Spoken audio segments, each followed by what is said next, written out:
This Week in Virology, the podcast about viruses, the kind that make you sick.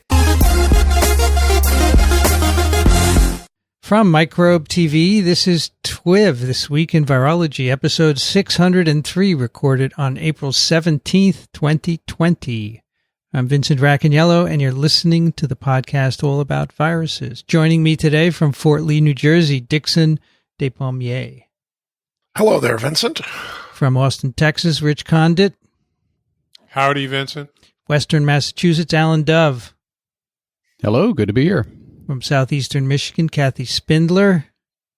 Hi, everybody. It's 35 degrees, and we have about 3 inches of snow since this morning. It's beautiful. From Madison, New Jersey, Brianne Barker. Hi, everybody. No snow here. I'm pretty happy about that. And from a hospital parking lot, Daniel Griffin. Hello, everybody. Is it snowing out there, Daniel? No, I'm glad it's snowing. That's the last I need. The last thing I need is snow. So tell us, Yes. tell us what's up, Daniel. All right. Well, first off, thank you for doing this. This has been great. And I know I'm getting a lot of good feedback from physicians. And actually, thank you to all the physicians, not only who listen, who, are willing to have a lot of these conversations as we try to share our experiences and sort out what to do next. And all right, so let me start. Now, I know we've got a lot of primary care docs who listen, who are taking care of patients. A lot of them are doing this virtually. And so we keep learning more about this virus. I still remember the first time someone asked me if when you had COVID-19, if you might lose your sense of smell or taste. And I said, yes, it is a virus. And I was like, have you ever had a cold?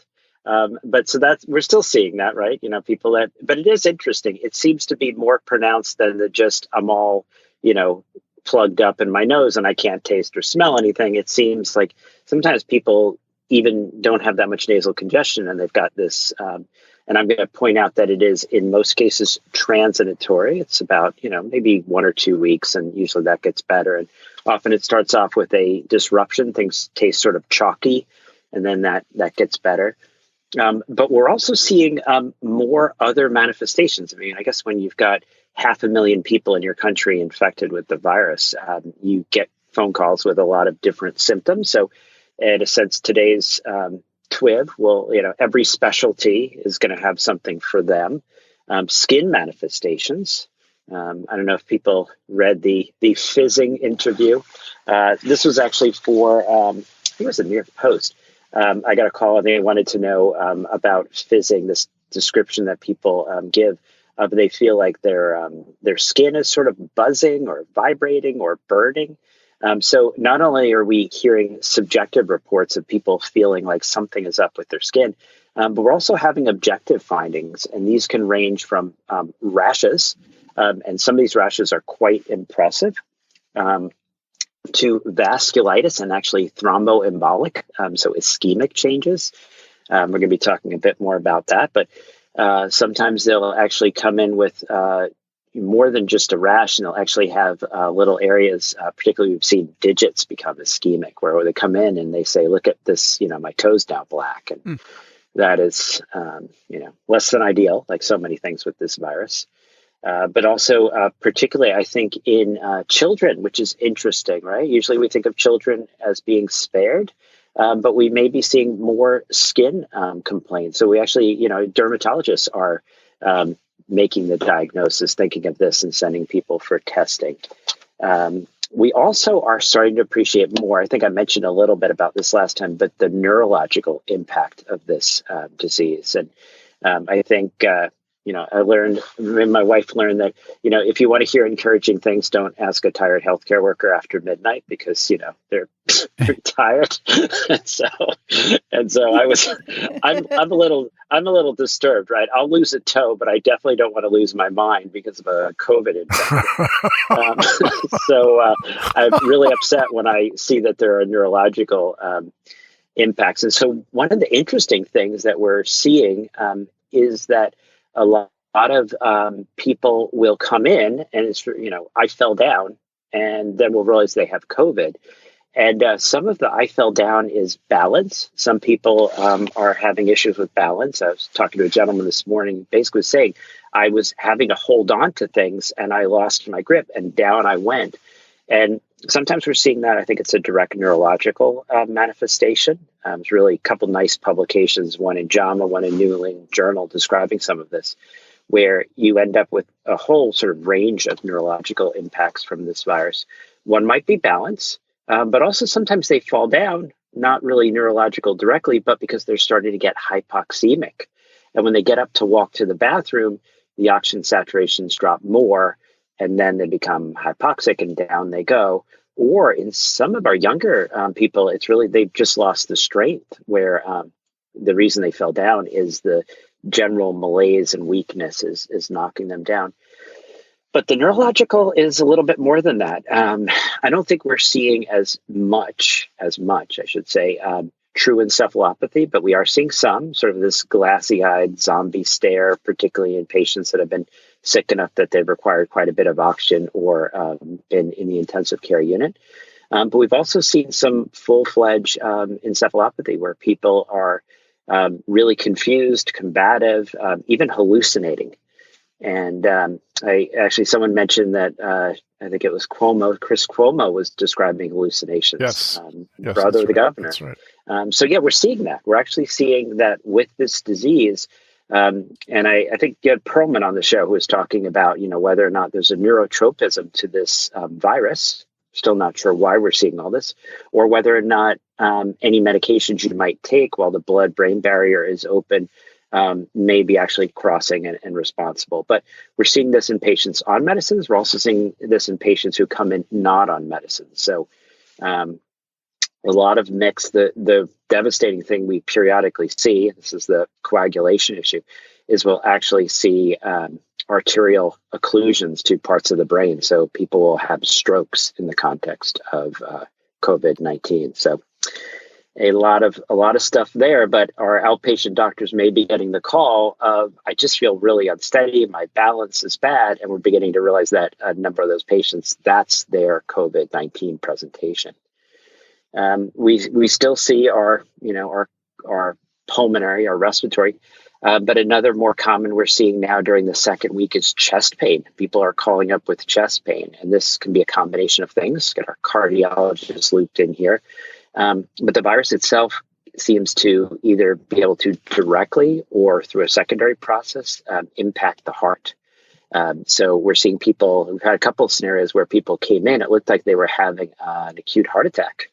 And when they do the catheterization looking for where's this occlusion, the coronaries are clean. It's actually part of the viral syndrome.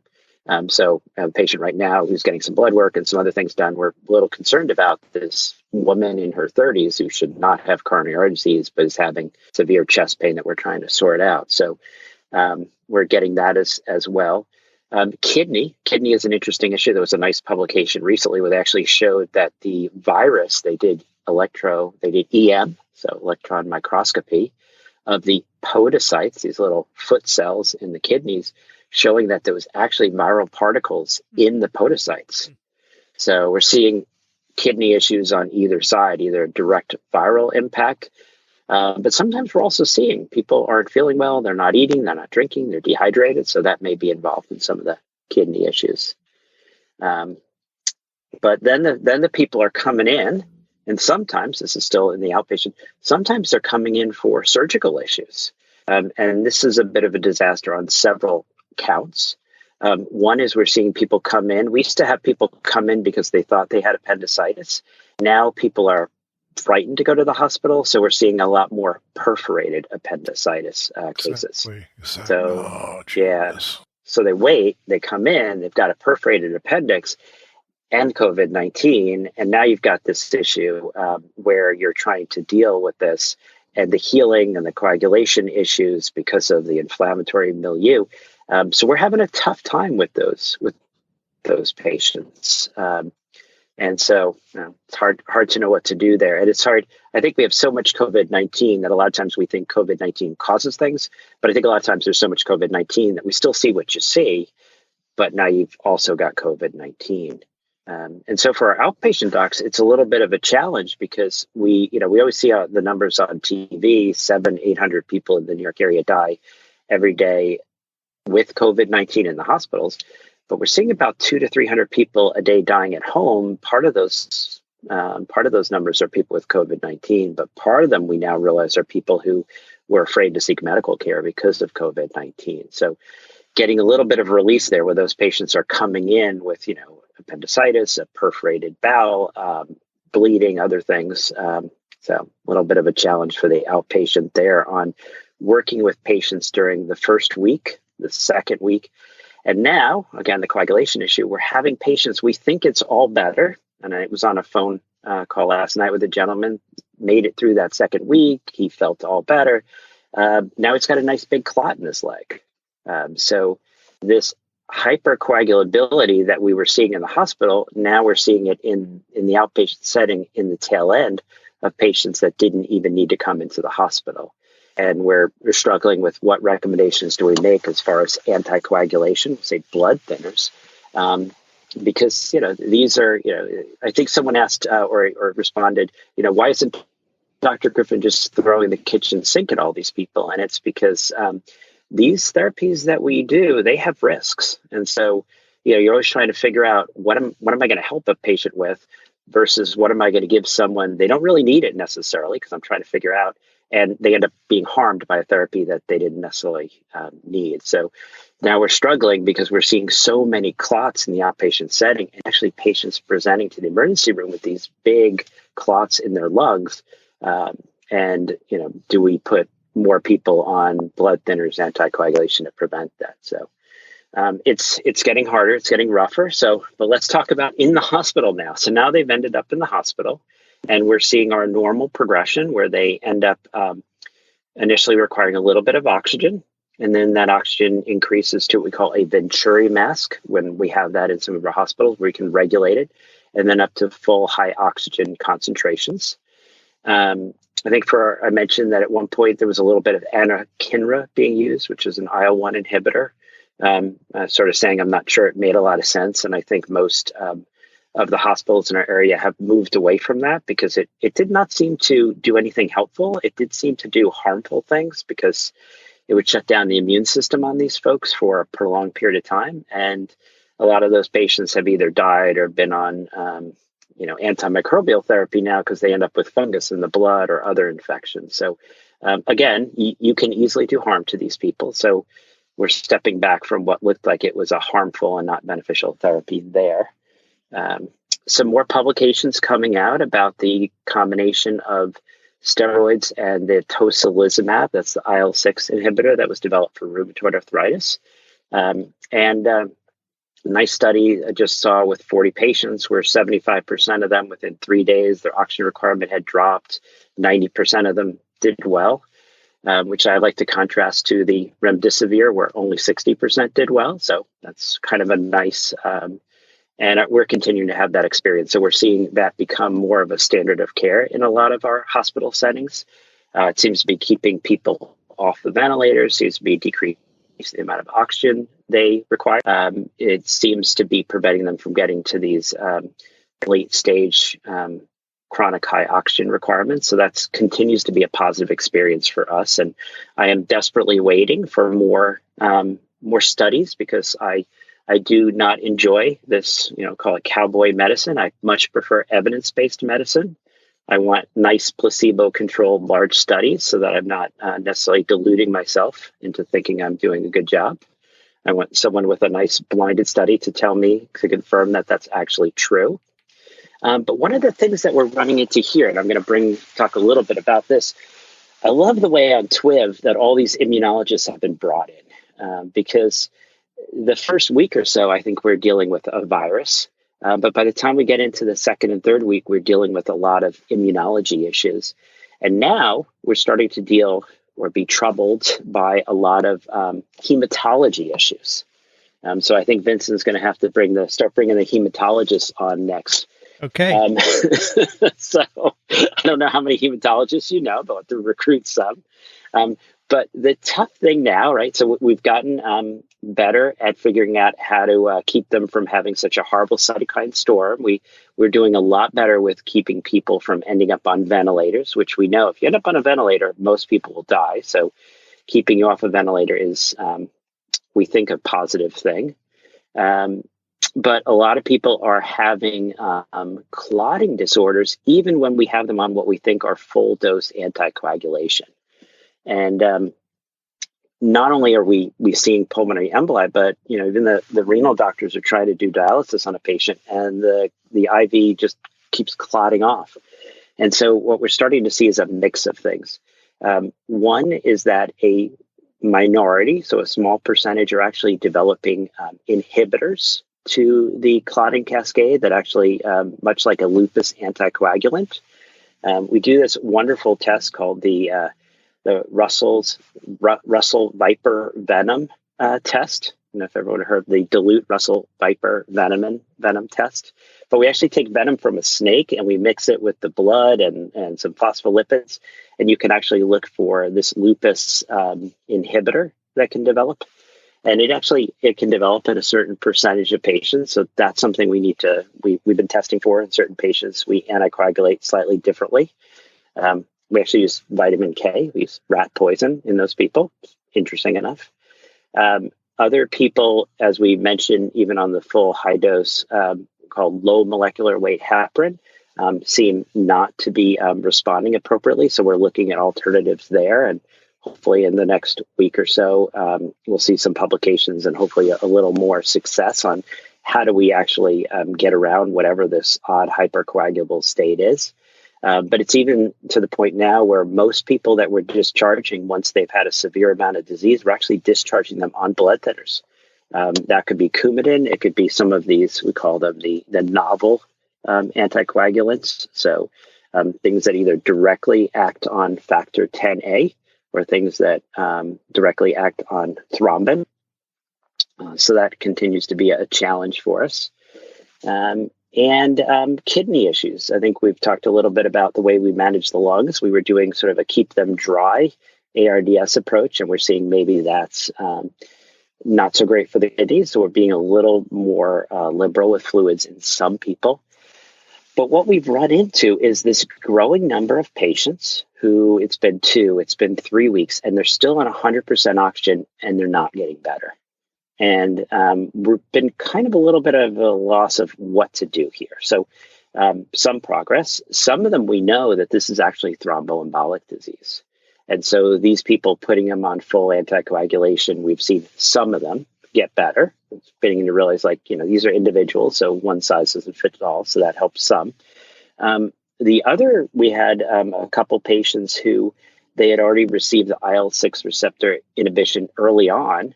But they were now sort of sitting at this plateau. They were the sickest of the patients and the patients that we thought were going to end up on ventilators, but didn't.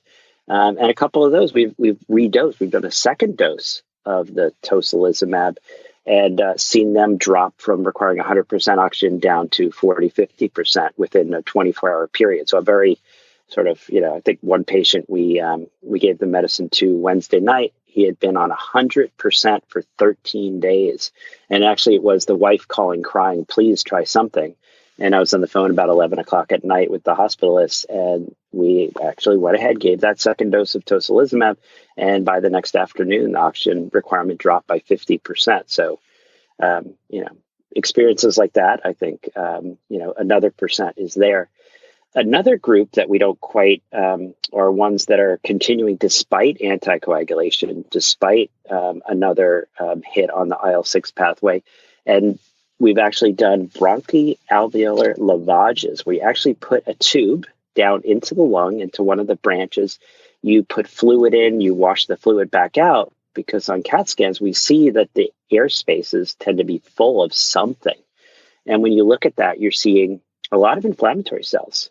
So the washes are coming back with histiocytes, lymphocytes, neutrophils, eosinophils, and interesting enough, no fibrin, but lots of this sort of gunky, almost like plasticky, thick material that is filling these air passageways. So We're not exactly sure what is causing that, but that's a struggle now because we have a growing number of patients who are on oxygen, continue to be on oxygen, and we're just not really sure what to do, how to help all those people.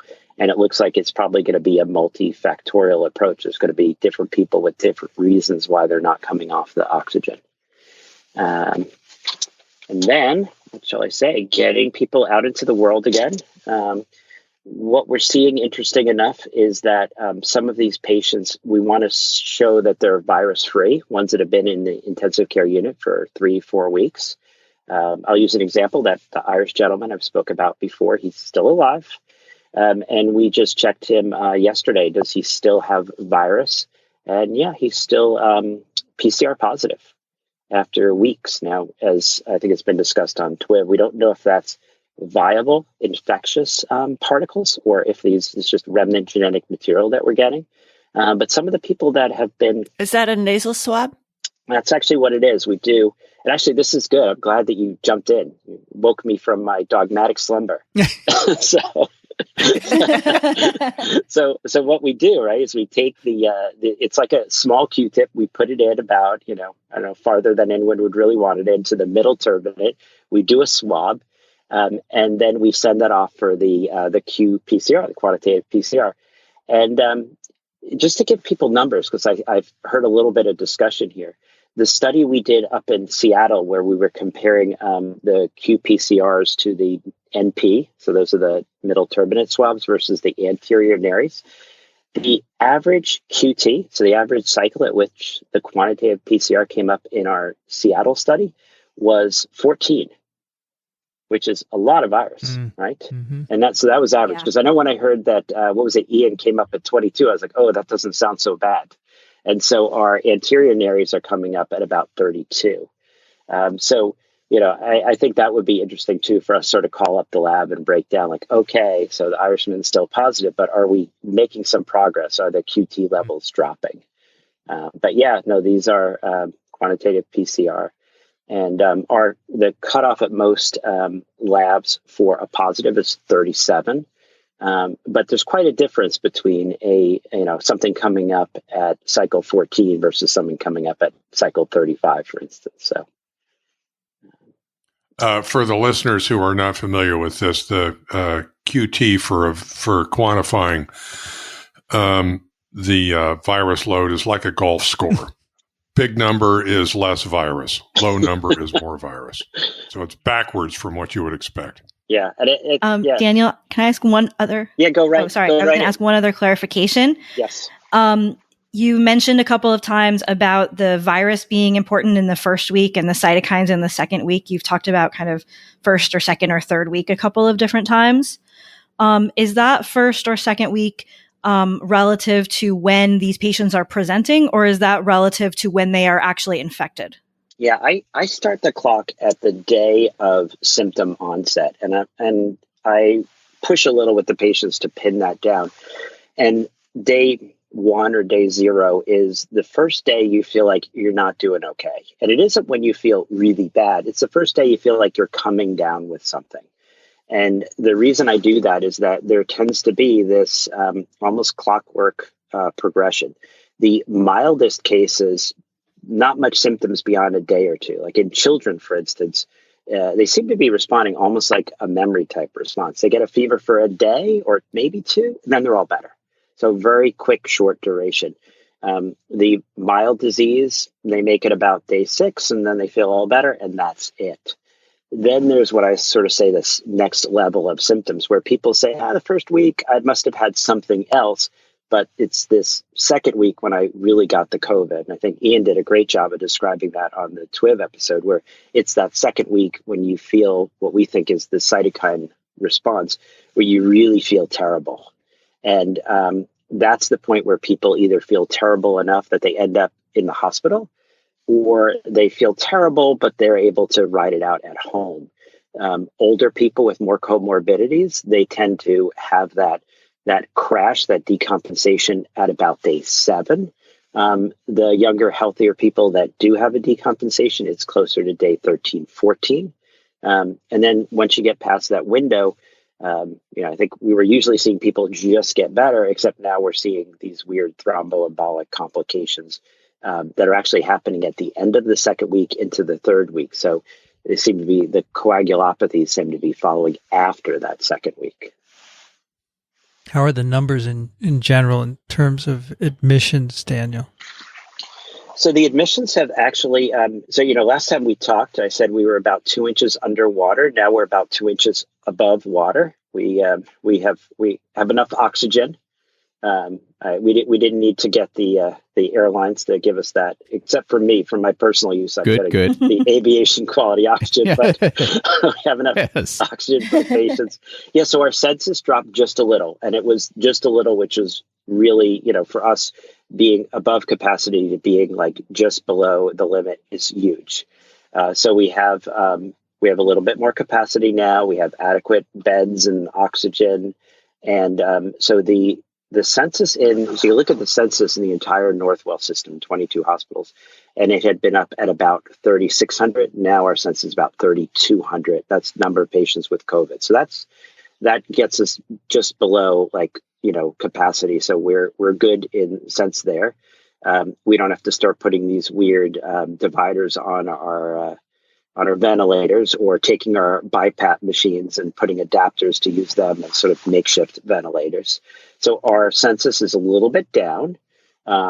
We're doing a little bit better job of less people ending up on ventilators. And again, I'm not sure the long-term impact here. One of the things, because we've seen such a high mortality, is we're tolerating a little bit of hypoxemia. So people with oxygen levels below 92%. I'm not actually sure how that's going to pan out long-term as far as people's neurological function. It's not great to be hypoxic, but these patients look pretty darn good, and we know what happens if they end up on a vent. So we're doing a little bit better with our ventilators, a little bit better with our census, a little bit better with our hospital admissions. But, as people can probably see, the number of deaths is holding steady, right? The hospital ones are basically sitting in the 700s. The deaths at home are 200 and 300, and we're not counting the people that are dying in the nursing home and facilities. So we're plateauing at a sustainable rate, and I'm just not sure, where we go from here, which will be the challenge coming up next. So it sounds like you have the ventilators under control then?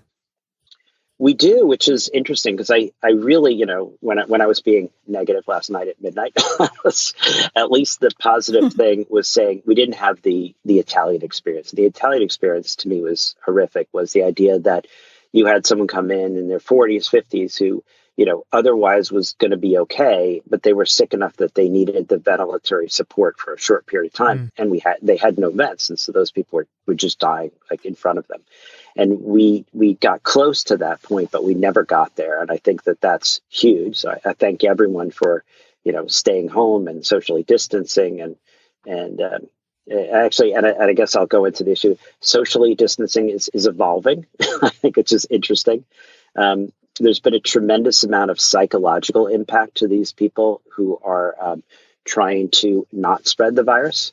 And so there's been a few variations. One is the social cohort.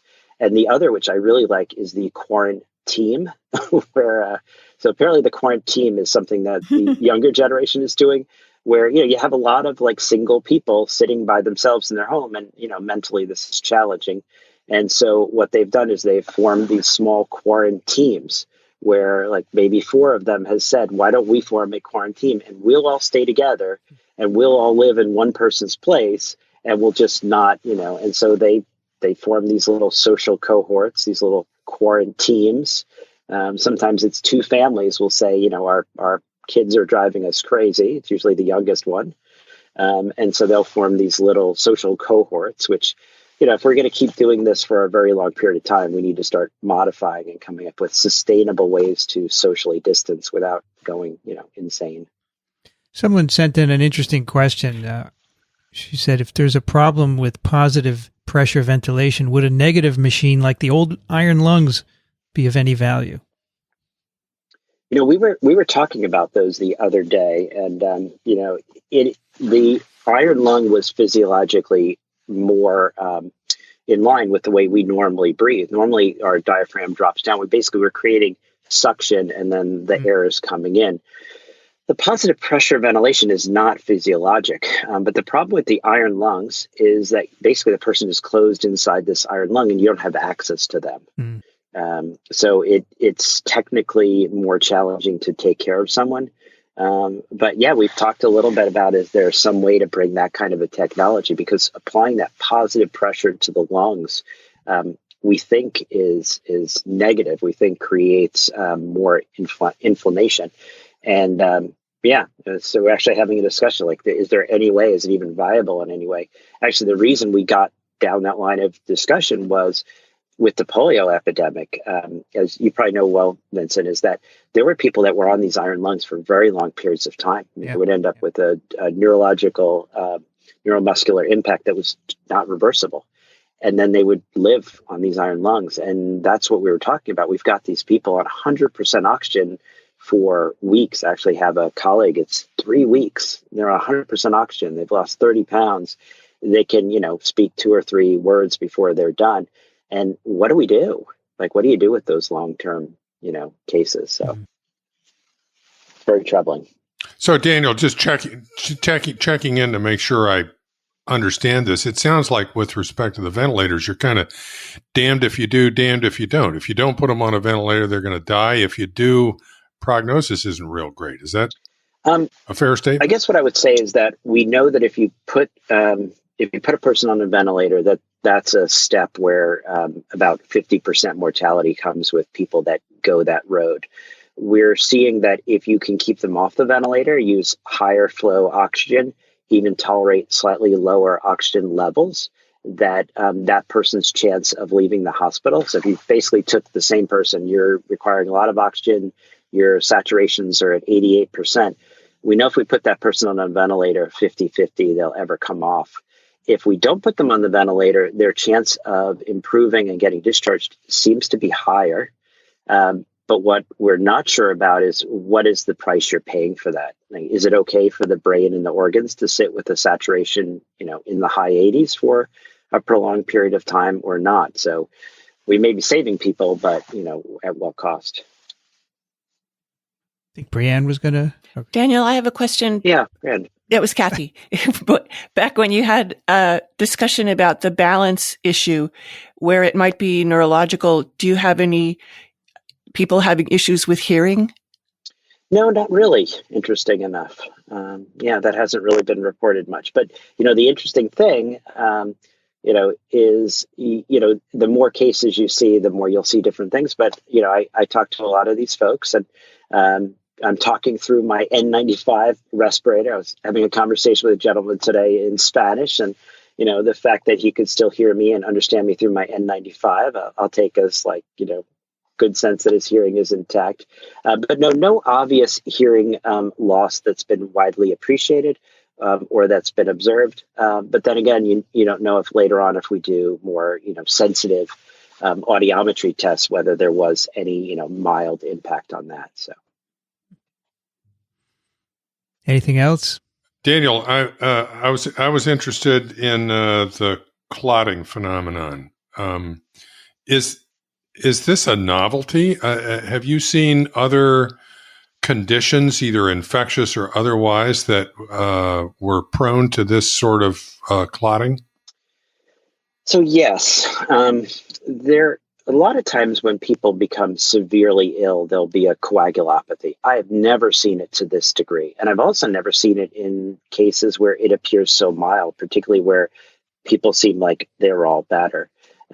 We always commented on the fact that if someone came with an infection, that you could see that there was a statistical increase in the likelihood of stroke, of having a heart attack, of getting deep vein thrombosis.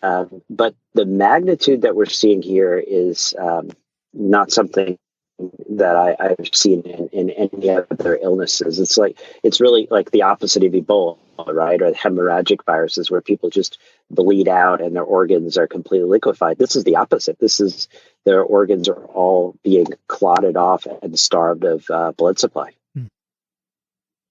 It almost sounds like the virus is making some sort of virulence factor that's contributing to this. Nah, I think it is interesting. Cytokines. Yeah. Cytokines. Yeah. That's what Stan Perlman said, right? Which wouldn't that have to be? The virus is inducing the host to make some virulence factor? Yeah, no, I mean, it's, I'm just no, it's good. I mean, I think the nice thing about a virus, right, is its genome is only so big. So you can, it's not like a bacteria where there's a huge, genome to look at. But yeah, no, I mean, I think that if you look at the timing, this is following the cytokine storm, as we're sort of calling it broadly. And so, yeah, I'll agree with Vincent and Dr. Perlman that this looks like a secondary impact of the cytokine cascade. Yeah. Cindy mentioned on Immune earlier this week that there are situations where macrophages will actually, she called it throw clots or make clots. And I was reading into a little bit of that this weekend to learn more about it. But she also made it sound like it was immune related. Yeah, it's interesting. And yeah.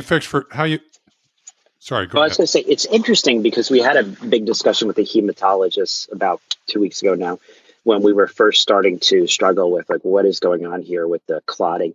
And there was a paper, back with SARS-1, which can we call it SARS-CoV-1, and where there was some interaction between one of the anticoagulant medicines, heparin, and maybe some sort of viral augmentation was suggested. So they were basically like, everyone's got to be treated with low molecular weight heparin. You can't use heparin. I have a certain rule where I feel like you need to see at least 10 to 20 patients a day before you tell other doctors how to manage their patients. And I brought up the very simple, we can test for these things. We can see which anticoagulants are working and not, and then, in real time, get a sense of what works or not. So it's been very interesting to be looking at the clotting cascade as we're doing now. And, at least we'll be able to tease out at what level is the clotting cascade being interfered with. And be able to come up with therapies, but then we'll leave it to the immunologists and the hematologists to sort out the mechanisms behind what's driving that. What is it about this cytokine cascade that's resulting in these blockages to the coagulation cascade? And how are you fixed for PPE in the hospital? Masks, gowns, etc.? Pretty good. There are a few things that we don't have, which, I'm sort of troubled by because I thought we were doing such a good job of being careful with the utilization. But in the area where I spend too much of my time, the intensive care unit, where there's basically 20 beds, it's this whole open area where you wear an N95 before you go through the double doors to go in there because there's so much aerosolization of the virus because of all the intubations and the suctioning and everything else going on. There were what we referred to affectionately as the bunny suits, right? And these are these suits that you, I don't know if anyone was ever a child, but remember those pajamas with the little feet on them and stuff?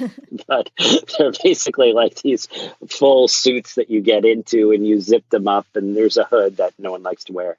And the little booties that you can either get detached or attached ones. And we ran out of our wonderful bunny suits.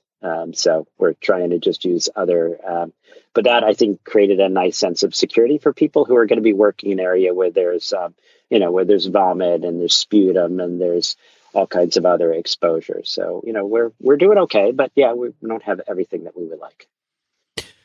Well, Daniel, thank you so much. Oh, thank you. Appreciate the opportunity. And I love the TWiV episodes, so I'll keep listening to you guys as the more that come out. I just wish I had enough time to get through all of them. I'm getting a backlog. No worries. This will go on for a while, I suspect. Yeah, unfortunately. Have a good weekend. We'll see you next Friday, Daniel. Sounds great. Thank you, everybody, and be safe. Thanks, Daniel. Take care. Daniel. Thank you. I had a question that I didn't want to bother him with, but I'd like to ask it anyway. Does anybody have any data as to whether or not the virus can be demonstrated in urine or feces? Yeah, of course. I understood it couldn't. Yeah, it can be. He just mentioned something about kidney involvement, so I wondered if that had found in changed. urine. It's found in feces, PCR positivity. Both. In the study of...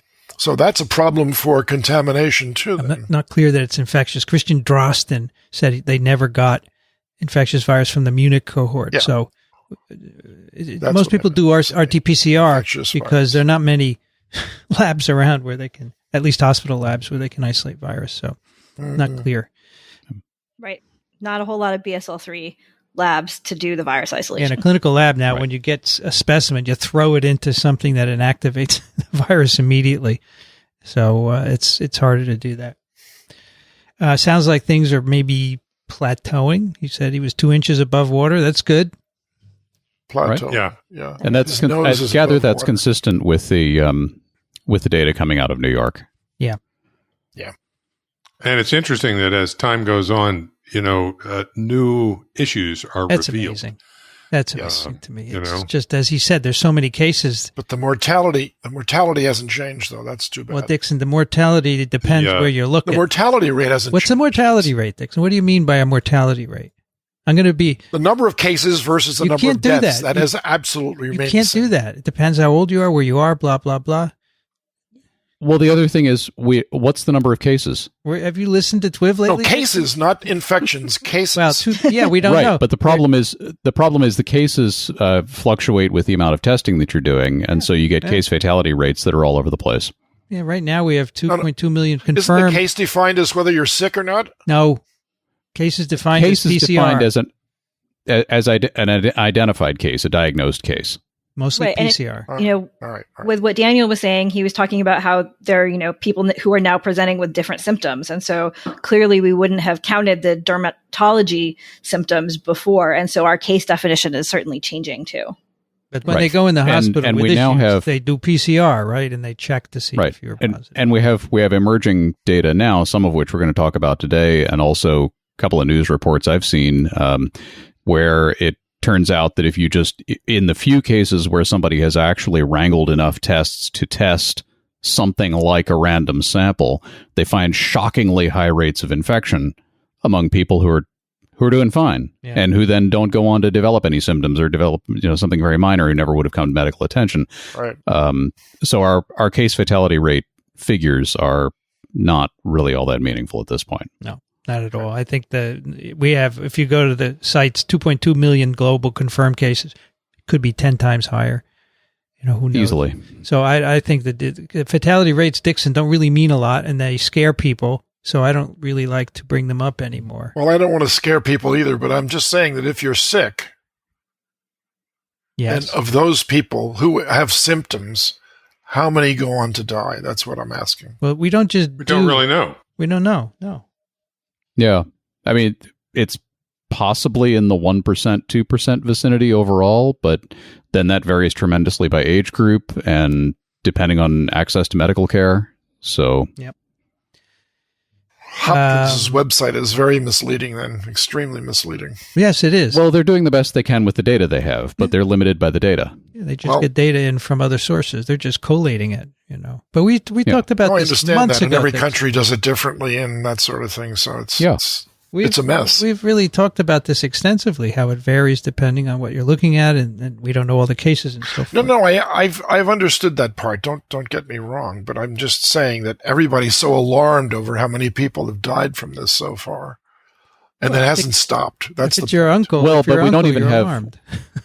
Yeah, and we don't have an accurate tally of the deaths. There are certainly more people dying That's of this right. than we've counted. And stories, fairly good reporting out of China suggests that the official tally for Wuhan, even though they've now revised it up 50%, it's probably still off by an order of magnitude. I would agree with that too. I certainly, Because just way too many people died during that time period who, died of nothing in particular. But clearly that was COVID-19. And there are probably tens of thousands of deaths just there that didn't get counted as COVID-19 deaths because they just didn't have enough tests. right. And the people in New York City who are dying at home, who we just heard about, a couple 100, 300 people a day dying at home who are not getting tested. And a huge proportion of those, that's way above baseline expected all-cause mortality. A huge proportion of those are COVID-19 cases who are not in the official tally. And Daniel just said that a lot of people who have other problems that could have resulted in fatalities are not going into the hospital because they're afraid of catching COVID. So Yes. it's very confusing. We have a local old person's home where they found 17 bodies. Exactly. They were never reported. It's really, yeah, I mean, this will come out. I mean, I agree that it's too bad, but, one death is too bad if it's in your family, right? So it's all concerning, no matter how much it is. It's all concerning, and we could have avoided it, which is even more concerning. Yeah. But, all right, so we have a few interesting reports. Before we do, I have to rant a little bit. I've seen, well, first of all, this whole idea that this virus was constructed is getting ridiculous. CNN, Washington Post, they're all running. Someone asked the president at a press conference, was this made in a lab? This is absurd, people. We talked about this 2 months ago. Stop it. It's a bat virus. It's very clear. If you don't get the science, I'm sorry. Making excuses. I dealt with an email thread this week from a guy who said, I'm working with the Department of Defense who thinks this was engineered. And I said, well, here's a paper which shows that it's been around and the recombination event happened 10 years ago. And he said, well, they said that the software used to measure recombination rates has never been tested. Okay, so that was a paper by Raul Rabadon that we discussed a couple of weeks ago. So I called up Raul and I said, they said your method is untested. He laughed so loud. He said, it's not my method. It's been used for 20 years. That's ridiculous. So this goes on. I don't understand. It's a bat virus. People. This is political. Really? So what has happened here is of course, you'll always have the conspiracy theory fringe. And you also have intelligence agencies who really kind of appropriately are paranoid. Right. I want the DOD and the CIA to be paranoid and to sense evil everywhere because that's their frickin' job. Right. But at a certain point, those people need to talk to the scientists and say, OK, maybe in this case, our paranoia is misplaced and this is actually a natural accident, a natural, thing that happens. But what has happened is there's been this back and forth. There was initially in the U.S., China caused this, that's China's fault. And let's all blame China because, we can't admit that nature does this. And of course, to distract from the incompetent response by the U.S. federal government. So that was going on early on. In retaliation for that, China's leaders, many of their top leaders, started endorsing a theory that this was in fact created by the U.S. Yep. So there was a retaliatory, there was a retaliatory conspiracy theory circulated in China that was endorsed by prominent politicians there as a way of saying, no, it wasn't us, it was the U.S. Okay, so we're still on this thing about it being biowarfare, which it's not. And now there's this counter effort by the U.S., I think, to say, no, maybe it was biowarfare, but if it was, it came from China. So we're back to that again. And this is just, as you said, Vincent, it's ridiculous. This is not, any virologist who looks at the sequence is going to say it's from the bat, and we even discussed this on Slack, like, okay, well, there's this and there's this, but if you made this virus in the lab, you wouldn't see this diversity of it, and it wouldn't fit so perfectly with a natural origin from the bat. Right, exactly. Yeah, that's what. Then they end up saying, "Well, you don't know what they had in their lab," which is not really a theory anymore. It's just a guess. No, and we have much better data. Accusation. We have much better data to support a bat origin than your stupid theories. So please, yeah, unbelievable. All right, so that's going to go on. I don't know what's the story. So you listen to this. 3 weeks ago, a CNN guy interviewed me, and I said, this is a bat virus. He wrote an article, and then a week later, he said, people are saying my article is wrong. Can you respond? I mean...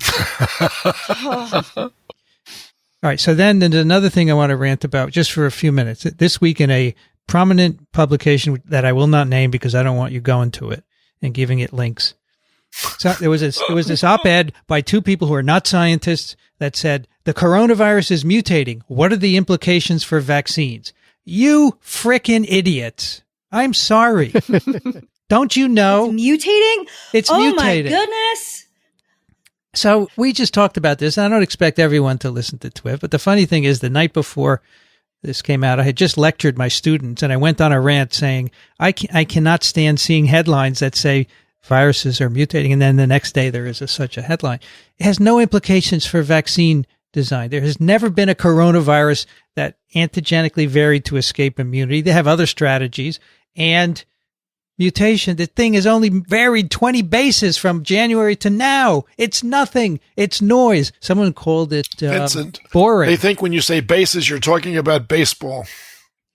People know I would never talk about baseball. Yeah, well, the Chinese have a wonderful expression. They said you can't argue with a tiger.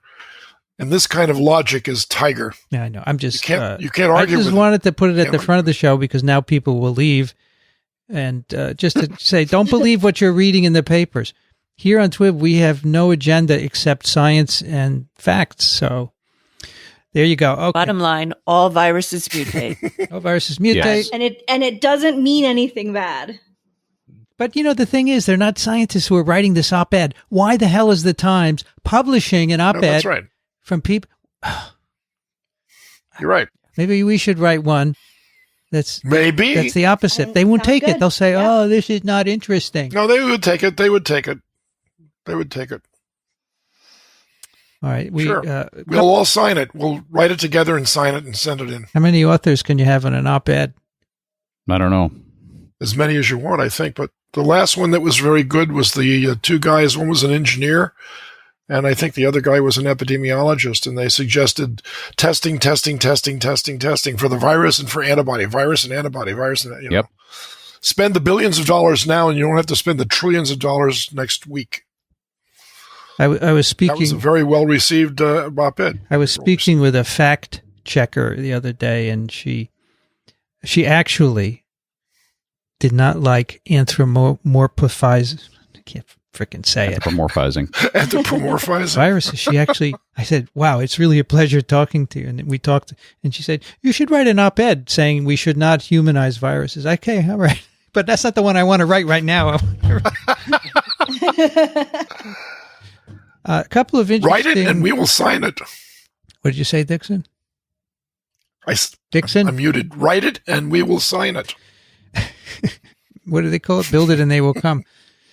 That's right. A couple of interesting articles I came across this week. One is in Molecular Biology and Evolution, Extreme Genomic CpG Deficiency in SARS-CoV-2, an Evasion of Host Antiviral Defense. So this is quite interesting. I think we have talked about this story where CG, dinucleotide frequencies in genomes, are typically low when their hosts have this antiviral protein called ZAP, actually discovered by Steve Goff and colleagues. It binds to the dinucleotide. Just what? I was just going to make it clear that the CG dinucleotides are two adjacent bases. We know that C and G pair with each other, but these are two adjacent ones. So the frequency tends to be low, especially when the hosts of the virus have ZAP, which is an interferon-induced protein that would degrade them. And so they noticed, this is a bioinformatic paper where they noticed that the SARS-CoV-2 genome has a very low CG frequency. So then they say, let's see the ZAP levels in hosts.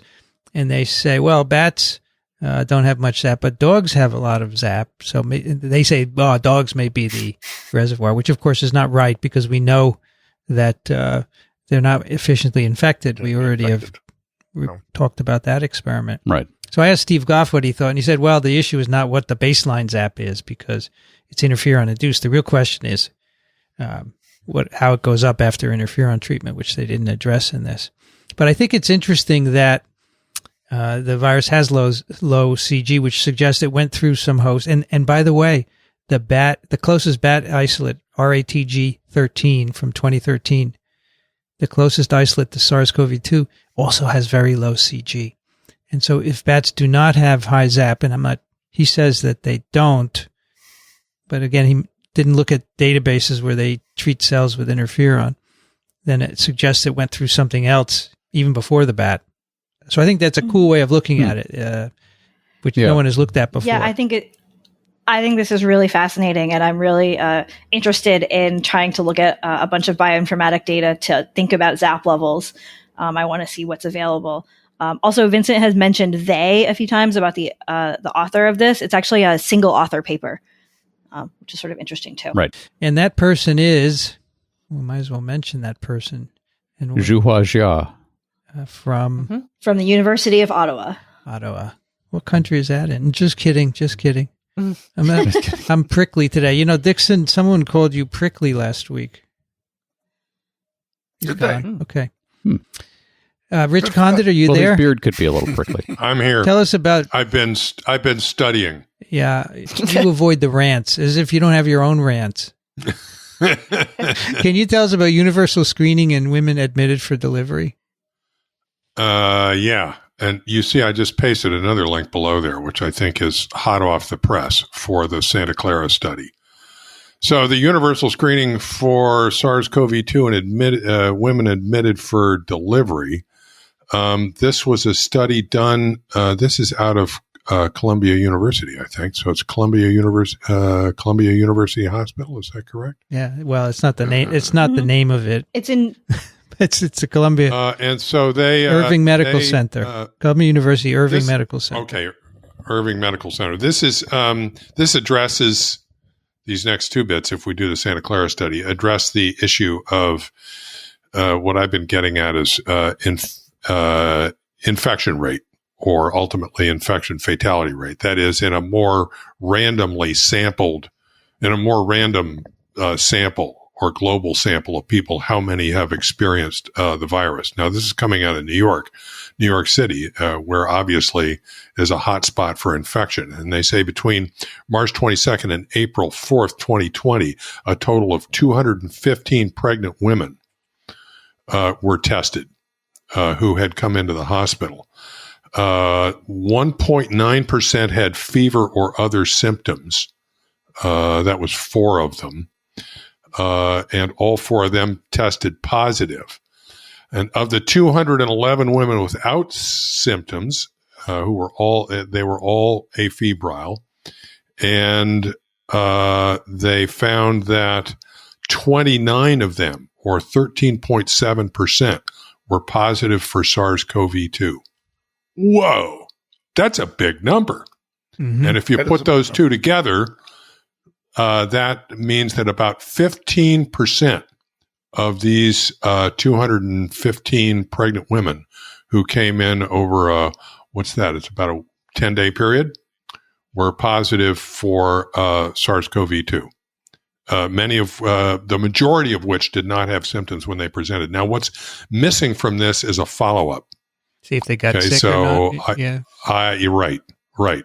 Because, I think it's still an open question whether there's any such thing as a truly asymptomatic infection. And if so, what fraction there are of those. But this, to me, suggests that at least in a place like New York, where there's been a lot of virus circulating around, there can be a very large fraction of the population that has experienced the virus, and at least at any point in time is not experiencing symptoms. Christian Drost. And I have an add-on to this. Okay, so go. This is from New England Public Radio. That's not bioRxiv is also not peer reviewed, but this is even less so. But these data just came out from an advocacy group for the homeless in Boston, which has been really pushing hard to try to get a handle on where SARS-CoV-2 is spreading among the homeless, because we know they get it. And they finally got the state to release enough test kits to test a group where they, I guess this was one shelter. They tested 397 people, just everybody in the shelter. Okay, let's test them all for SARS-CoV-2. And this is PCR testing. 36% of them came up positive. Whoa! And no symptoms. All of the ones, these were all asymptomatic people who were admitted to the shelter just because they were homeless. None of them had fever. None of them had any symptoms. And so some of them, I gather, a few of them have subsequently developed symptoms, but only a few. And some others have developed minor colds that don't seem to have gone anywhere. But this highlights that there's a huge population out there of people who, if you bothered to test, you'd find the virus. So that's interesting. That's with PCR, as is this screening of the pregnant women. Yeah. Right. It would be interesting to know whether the people who are PCR positive and don't, at least at this point, have symptoms, whether they all seroconvert. Right. Yeah. And it would also be interesting to do a serosurvey among a similar population to see, because, if somebody had it a month ago, they might test PCR negative now. And of course, there's a possibility of false negatives on the PCR test. How many people have already cleared this thing? I think it's that could have big implications for herd immunity. Yeah. Well, yes. Christian, which is really, for people who are just joining us, this is something that we kind of are hoping for, that there's a whole lot of asymptomatic spread that we don't know about, and that we're developing herd immunity faster than we realize, and that'd be great, to have things wrap up like that.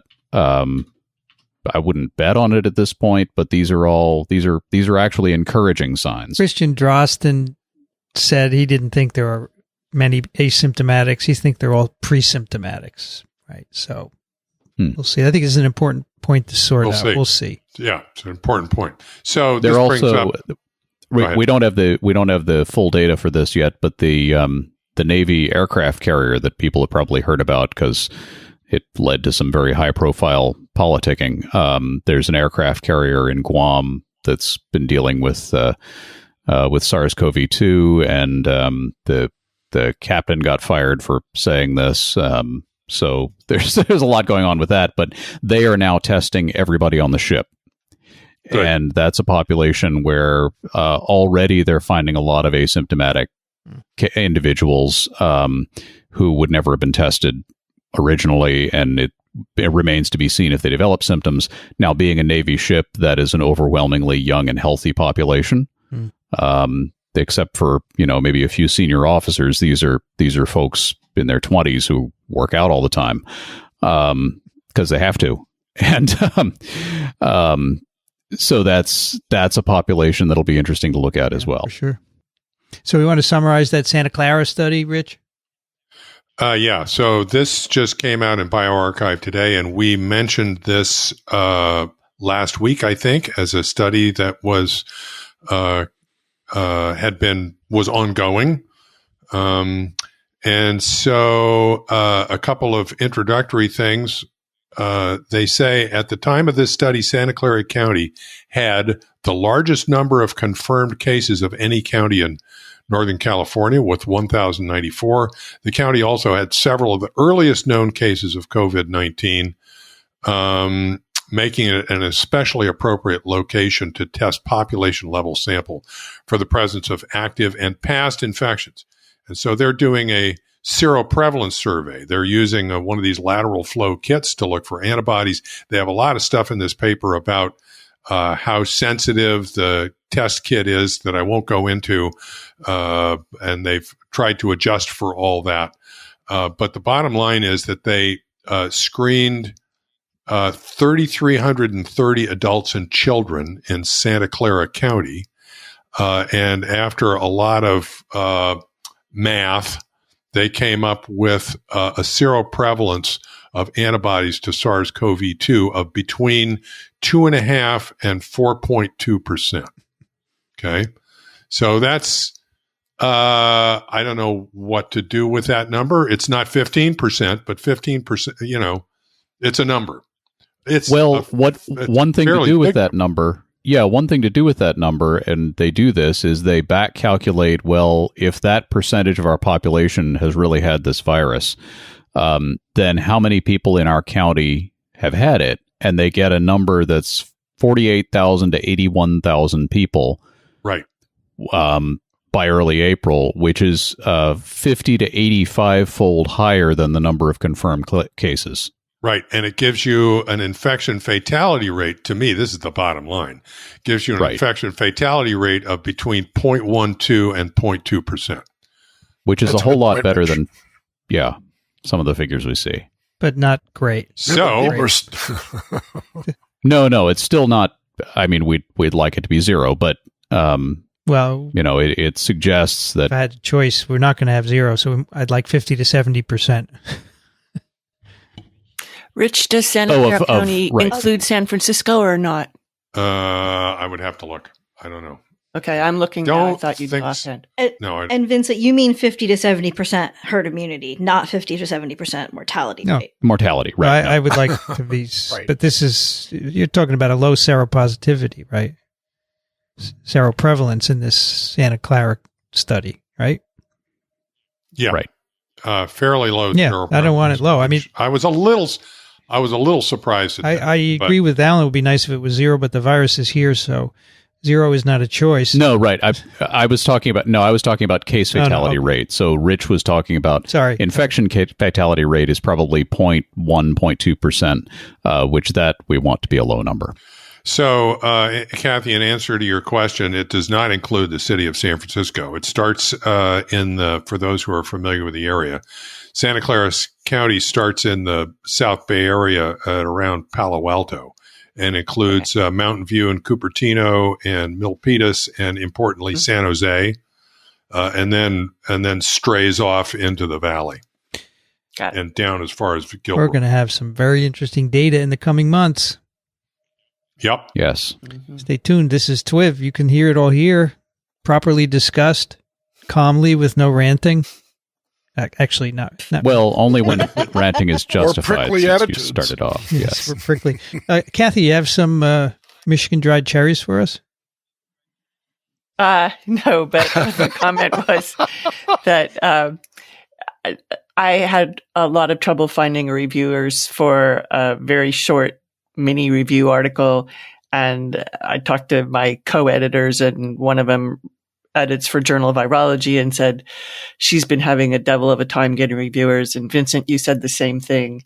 So I guess even though everybody's working at home and maybe the semester's almost at an end, at least it is in our case, people are still feeling way overloaded and not reviewing papers. So it's very hard to, everybody thinks, there's going to be this huge, bolus of papers that come out. And I don't think so if we can't get them reviewed. So I was saying that I was about ready to stick something in my letter that if you'll review, I'll send you some Michigan dried cherries. But there'll be a lot of closets that are a lot cleaner now than they were. Yeah, very true. You have a few more things for us, Kathy, right? Oh, yeah. So we had follow-up email from Sandra from Dallas to tell us about North Texas. North Texas is used to reference the Dallas-Fort Worth area, which includes the city of Denton, the location of the University of North Texas. Geographically, the panhandle of Texas is significantly north of the Dallas-Fort Worth area, and the panhandle is sparsely populated comparatively. And then another thing we had a while back after the show, Pamela Bjorkman from Caltech wrote to Vincent and me about mention that I had about a slide that I had kind of fashioned after something from one of Vincent's lectures. So we had some correspondence with her, and I heard from her today. She said, I'm very much enjoying TWiV and especially your contributions to it. The students from my class are given extra credit if they email a question to TWiV. So far, I've heard 2 of their questions read on the show. I think some of them have sent them to Immune as well. Remember, Brianne, I mentioned, why do we have all these Caltech questions? Yeah, I saw. Must be the. I saw. And we should point out for students who are waiting for their extra credit. Sorry about that. We've got 136 pages of email, so I'm not sure what the formula is for. Actually, I can tell you what the formula is for getting your stuff up toward the top. Keep it brief and ask a question we haven't already answered. We'll probably get you quicker attention. And Alan's not just throwing out an exaggerated number when he says 136. It's exactly 136. I just looked at the column, and and I think Vincent has not pasted all of the emails in. No, so I haven't. So I want to know whether the students are being graded or whether we're being graded on their answers. Ooh. Both. Right. All right. Speaking of email, let's do some. Vic writes yesterday, the Norwegian CDC. Kathy? Folkehelseinstitut? Tutet? I've learned like who that. to get to pronounce certain things. yes, After 12 years, released an app to track SARS-CoV-2. Oh, Yes. wait. Folkehelseinstitutet is better. I broke up the syllables. Right. So that thing that Kathy said just released an app to track SARS-CoV-2 infections. It's called Smitastop, or Infection Stop in English. Cool. I like Smitastop. It's available on iOS and Android. Its use is strictly voluntary. App uses GPS and Bluetooth to track your location and proximity to self-reported infected persons. Collected data anonymized will be destroyed after 30 days. Haha, that's what you think. The data will be used to inform communities about when and where people are gathering. Then, after analysis of the initial data, they will begin to inform users when they have been in contact with an infected person. Hope is they can begin to pinpoint where to focus their testing efforts and put in place regulations to limit spread of the virus. Of course, the very populist Progress Party immediately warned of the grave dangers to personal liberty inherent in the use of the app. Moral panic ensued. However, I think the vast majority of Norwegians will gladly use it. My family and I are all signed up. Keep up the good work. So Christian Drosten said he thinks that these will be really important in trying to limit spread in communities. Yeah, so you got your choice. Do you want somebody to know where you are, or do you want to be dead? It's a good choice.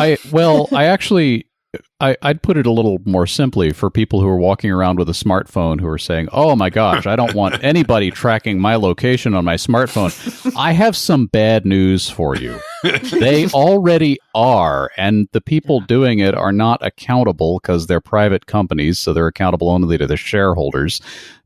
This is just a way for people who are accountable to access some of those existing data that are already being mined for predatory advertising and use it for public good and actually maybe get a handle on this pandemic. And remember, you're going to get 5G when you get tracked, folks. Right. Oh, no. We all know how bad Dixon, that is. Can you take the next one? I sure can. Joel writes, neat SARS-CoV-2 visualizations, and then there are two website listed, in quotes, an in-progress cutaway visualization of the SARS-CoV-2 virus with spikes in yellow, M protein in mauve, N protein in blue, and RNA in red. E is in there, but not very visible in this slice. A slice. I'll look at both of those later. Of COVID-2. These are cool. Yeah, lots of cool. These are Very from cool. Scientific Illustrators. Some new ones are coming out. Many new ones are coming out. I can tell you that there's going to be a very cool one in particular that I can't tell you about. Oh. This one, the first one I've looked at is nice because the artist says, "Do you see any inaccuracies? Let me know." And so that's Yeah. good to get the feedback. Yeah, the colors are wrong. Glad you laughed at it. Sometimes you're silent. Mauve is not my favorite color. That's right. Kathy, can you take the next one? Amy writes, my question is about some of the significant disease progressions in healthcare workers. It seems it is not necessarily due to infective dose. Could disease transmission route be a significant contributor? Would it be possible that a healthcare worker is getting both respiratory and an oral transmission, causing significantly worse disease? Thanks for all you're doing, Amy. So the evidence we have so far is that healthcare workers are not getting worse overall disease on average than the general public. That's, I mean, based on the Dutch study that I think we linked to before. Mm-hmm. So pending evidence that this is a real thing, that it's uniquely bad in healthcare workers, what's going on here is that cases that do go badly in healthcare workers sometimes get a tremendous amount of media attention. That's not necessarily inappropriate. I mean, these are people who are trying to save people's lives, and now some of them are dying as a result, and that's a story that ought to be told. But I don't see the evidence that this is like they're at special danger somehow or getting some kind of a weird version of the infection. I think this is just any people who get infected with this virus could potentially have bad outcomes. Yeah, I think you're totally right. Yeah, I think you're right. Yep. Rich, can you take the next one? Oh, man, this blows my mind. Frank writes, hello, all. I just came across an article that towns in Westchester County, New York are banning leaf blowers because the politicians stated that it spread COVID-19. See attached article. He gives a link. If that's the case, these politicians need to contact Mother Nature and ask her to stop the wind. I don't think it's possible, but I wanted to get an opinion from the TWiV experts. And following the link, he says, thanks for all you do. Keep up the good work. Yeah, this is crazy. I mean, this is just insane. But to be clear, this is not a ban that's been put in place. The Board of Health declined to place a temporary ban on leaf blowers, despite one resident's growing concern that they pose a health hazard amid the coronavirus pandemic. They probably they probably pose a hearing hazard to the users anyway. Well, I will tell you that I would love to see a ban on leaf blowers. And I think some of my neighbors are having landscapers come over and just run them recreationally because I don't know what it's.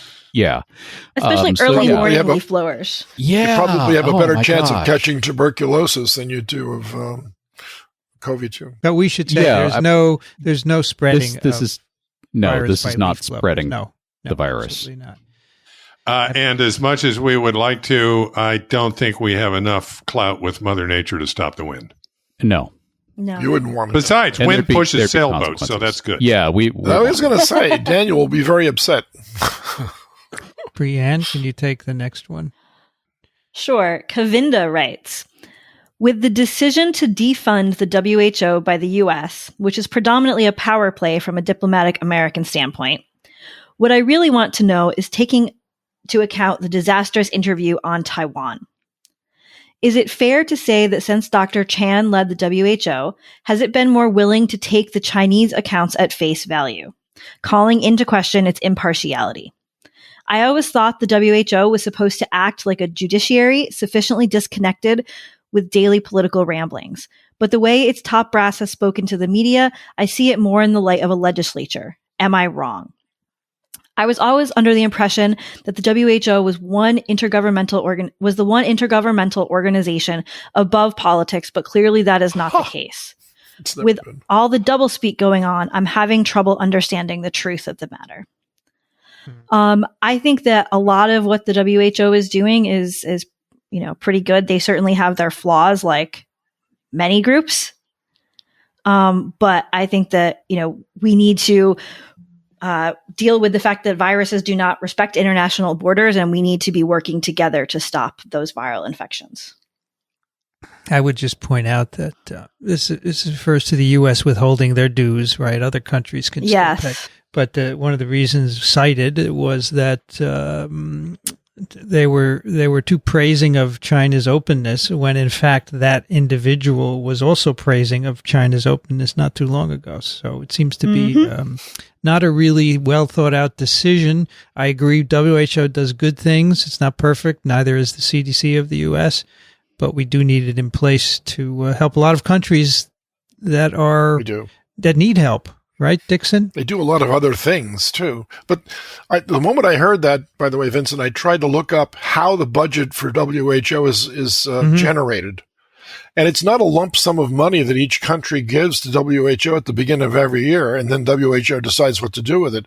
These are individual projects that countries fund periodically throughout the year. So just for the next 3 months, if WHO's money from the U.S. is withheld, it's not going to amount to that much money.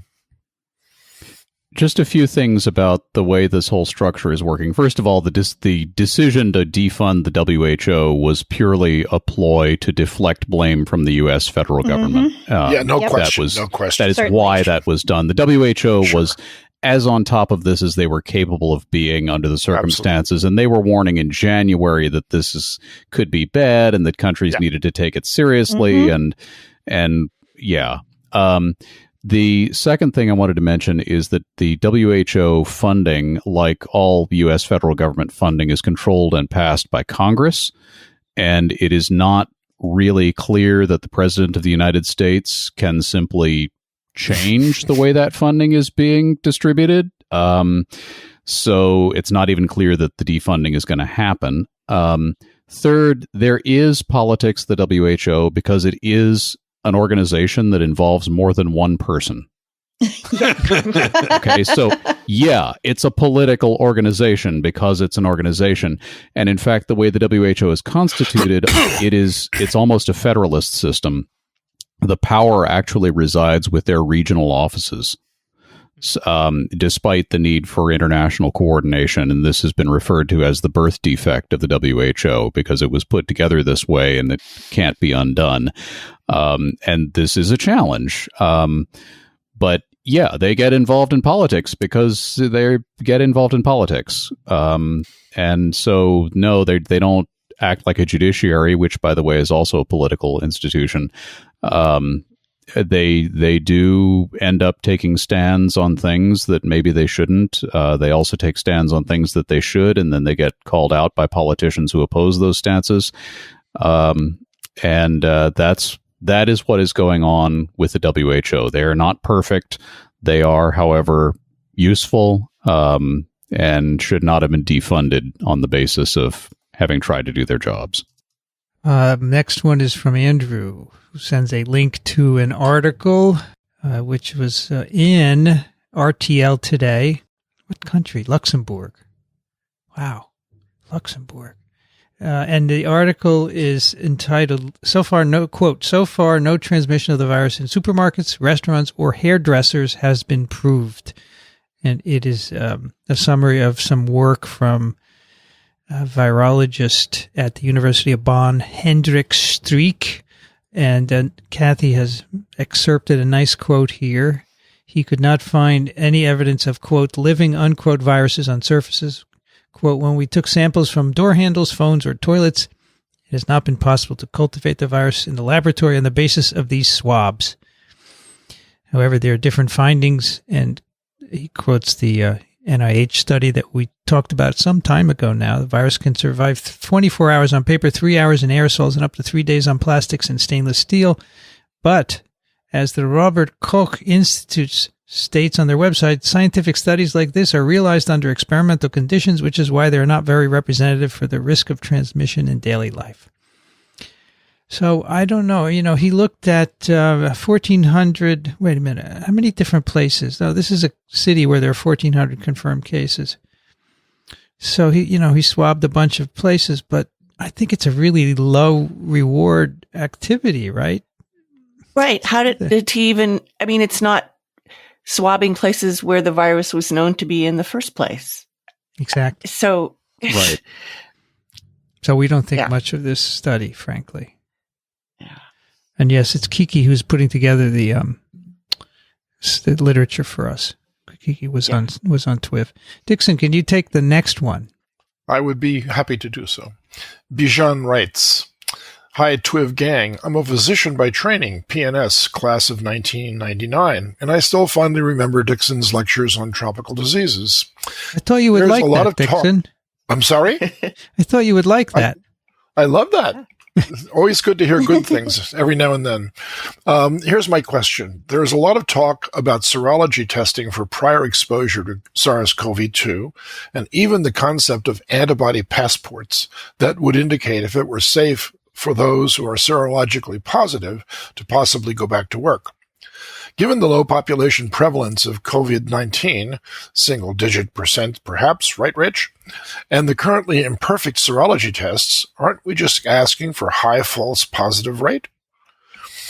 Second question, isn't an antibody passport actually penalizing people who did keep very good social distancing and did not get the virus? Why should they be penalized and not be allowed to work? Lots of ethical and biostatistical questions to work through. Keep up the great work, Bijan. Any answers to those two questions? Well, I really like Bijan's second question. I think that those are important things to think about. And right. I think that we don't want to make there be some sort of incentive for getting the virus so that you can go back to work, because that would be exactly. Awfully dangerous. And that's a big concern. Yeah. Plus labeling people as, visibly labeling people as I have had or have not had the virus, I think is fraught with all sorts of social and ethical problems. Yeah, me too. Mm-hmm. I want to see more serology testing. I think this antibody passport is a terrible idea. Yeah, I think this notion, and don't think anybody's seriously thinking about it that way anymore, even though they may describe it that way. But all these issues, you're going to now tell people that, okay, you have antibodies according to some test with a possible false positive rate, and now you're going to be allowed to go out and conduct your life, and then everybody who didn't get exposed is going to still be on lockdown. That's insane. And there could be people that aren't able to get the antibody test. So of course, it's just, yeah. I have to tell and you these, that, go ahead. I have this card on my desk that my daughter bought for me at a flea market, right? It says, save this card. It's the only record of your immunization. March 10th, 1963, you received type 3 oral polio vaccine. Certified Physicians of the Bay Area Medical Association Committee. I mean, that's why this is baloney. You could just forge it and sell it. And on top of everything else, of course. Yeah. I think, as we've discussed before, these serology tests it's going to take some time to sort the bugs out of them. I'm not too concerned about the right away about a high false positive rate. And in fact, in the kits that were used in the Santa Clara study, my understanding is that they did not have a high false positive rate. If anything, they had a high false negative rate. So they're undercounting. But all these kits are going to have different characteristics, and they need to be sorted out. Yeah, and we still don't know what the antibodies mean. No, and if they're protective. Not at all. Based on other coronaviruses, we think that antibodies are probably protective, but we don't know that. Some antibodies, not all of them, right? Right. Not necessarily the ones you're detecting. And we don't know if that protection is sterilizing. Can you still be a carrier? Because if you can, then you shouldn't be out and about.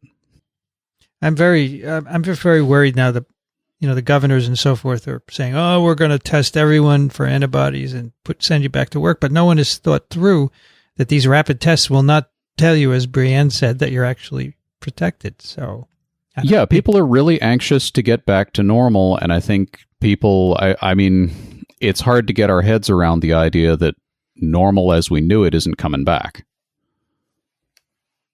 At least not for a while. Maybe it shouldn't. Not for a long. Yeah, it's any version of that is going to be different. There is stuff that's going to have to be done differently, and some things are not going to be the same, and we can't. This notion of May 1st we're going to all go back to work and everything will be fine. No. So this antibody checking idea is being corralled into that effort. But that's not the magic bullet either. What about the virus? What's the fastest test you can imagine to detect the virus in, let's say, saliva or nasal swab? Well, there are these LAMP assays, these room temperature PCR you can do in 15 minutes. Right. So imagine getting on an airplane and going to Iceland to go fishing, which I'm about to do in June, maybe. No. And they say to me, as long as you can sit in this little anteroom and you can get tested and you're negative, you can go. Well, that test... What would you say to that? I would say that's not going to work out very well. Because they're false positives. There are false positives and false negatives on any test, and Iceland already has this virus circulating, and I don't think it's going to stop circulating. And Dixon, you're sitting there, you feel fine, you feel like a bear. No, I got it. This thing comes out positive, you're going to be outraged, right? No, I'll be out of luck, that's for sure. But out of luck. Are there not flu tests that are lateral flow tests, these strip tests that actually test for antigen? Correct. Yes. And such a thing. That's right. Such a thing does not yet exist for SARS-CoV-2, but that in the future might be possible. Is that correct? I don't see any reason why not. Yeah. Okay. Yeah. And how fast a test is that, Rich? That's a few minutes and doesn't require any fancy equipment. Okay, it's like sort of pregnancy test format. It is again not a perfect test, but it's good enough that you can then decide whether to put somebody on Tamiflu. I got something for people. If you want to really do something important, we talked about this on Immune the other day. Design a 15-minute test that will look for neutralizing antibodies. Right. Yeah, that would be amazing. There's got to be a way to do it. There's has to Yeah. be. It doesn't involve cell culture, obviously, because it's 15 minutes. Right. Think about it. I'm thinking about it. I'm thinking. It sounds like an ELISA where you've got the ACE protein on the surface and you want to interfere with the virus coupling with that. And so. A neutralizing antibody is going to block the interaction of the virus attachment protein with the receptors. So you want to be able to measure whether that's happening. That's not right. all neutralizing. Not all neutralizing antibodies will block attachment. There are other mechanisms. Right. No. Right. There are lots of other ways. But maybe you say, we're going to just settle for those, maybe. But you'd have to do a study to see, how frequent that is in people. But you can't just release it. Kathy, can you take the next one? Kevin writes, and this is in response to TWiV 597 with John Udell. He was struck by the discussion of inapparent viruses as they relate to an appropriately functioning immune system. And so he asks, or posits, as SARS-CoV-2 seems to hit some people, quote, harder than others, can any part of that distribution be attributed to the presence of concurrent, quote, inapparent viruses? In other words, sort of an agonist effect of a co-present virus that the immune system would be otherwise able to fight off without symptom development, yet causes a cytokine storm in those that acquire SARS-CoV-2. Incidentally, practitioners are seeing interesting responses to COVID-19 in their patients, such as increases in D-dimer levels and decreased procalcitonin, common in a classic sepsis presentation, yet relatively low levels of C-reactive protein, which is usually seen in septicemia patients in extremis. That, coupled with the dry nature of the respiratory presentation in the face of ARDS, leads me to wonder if it is more of a systemic immune response that circles back around to the lungs, though originally seeming to be acquired via the upper airways, causing the inflammatory respiratory arrest. He says, that might have been a lot to wade through. Yes. Right. Daniel mentioned the D-dimer increase, which is associated with clotting, right, Brianne? Yes, exactly. And that was another thing I think that Cindy was talking about on Immune. Yeah. So this idea of co-infections Kevin, is something that reductionist virologists have tended not to look at because it's hard to do. But the idea that one infection that you already have might affect a second infection is certainly possible. And so if somebody does already have, say, the flu, and then they get SARS-CoV-2, what does that do? I think it's interesting, but it's going to be hard to tease out. So right, you could sort of imagine it going either way, that perhaps the immune response to the other inapparent virus might partially combat SARS-CoV-2, or perhaps having both infections at the same time might make your clinical outcome worse. Yep, that's a good point. So I talked with a FDA person on Thursday, Kostya Chumakov, who would like to try using OPV to prevent SARS-CoV-2 infection. And I'll put that up Tuesday. Listen, it's very interesting because there's a lot of data on that from a lot of people. And the mechanism is not understood, but it may involve, maybe boosting innate responses. And it's certainly transient, a couple of months, but he told me when he grew up. OPV that's the oral polio vaccine. Yep. Right. And so that might be similar to that BCG story. Yes, it's a similar thing, exactly. But he said there's way more data for OPV. So his it's also easier to deliver and doesn't make your TB test turn positive the rest of your life. Yeah. So anyway, listen, it's an interesting episode. He wants to try and get a trial going to check that out. All right, that was Kathy. Rich Condit, you're next. Okay. Thomas writes, with respect to TWiV 598, in the March 26, 2020 White House Coronavirus Task Force press briefing around minute 5824, Tony Fauci says that the U.S. government is working with a variety of companies to manufacture vaccines at risk before completion of phase 3 trials. I think this is probably in response to our discussion as to whether or not they were going to try and fast track manufacturing of vaccines. And this is confirmation from a press briefing that suggests that, yes, indeed, they have that in mind. Yeah. Good. Brianne? Sure. Marcin writes, Dear TWiV team and dear Professor Racaniello, thank you for your recent wonderful coverage of COVID-19 on TWiV. Could you please have the team comment on this paper? And he sends a link to a paper from Chem Archive. He notes that it's also covered in an article from Medium. And he wonders, could this explain the severity of hypoxemia and non-standard responses of COVID-19 to ARDS ventilatory treatment? Could the lung involvement indeed be a form of iron toxicity-driven inflammation? I'm a longtime TWiV listener, MD, PhD, pediatrician from Poznan, Poland. I work in pediatric pulmonology, allergy, and immunology departments. So be careful of your answer. I know. This guy knows a lot. Oh, Dixon, answer your phone. That was me, a telemarketer. That's not my phone. I've got mine on mute. Just kidding. Go ahead, Brianne. Sorry.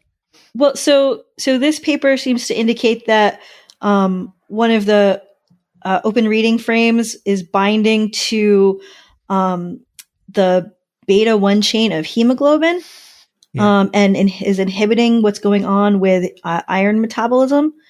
I don't, it's not completely clear to me, though. I haven't read the entire thing exactly how some of that would work. But you should know it's just a model. There are no experiments in the paper. So they're just hypothesizing here. It's a hypothesis, and this has driven the internet crazy. Oh, it's not ARDS. It's binding of the virus to heme.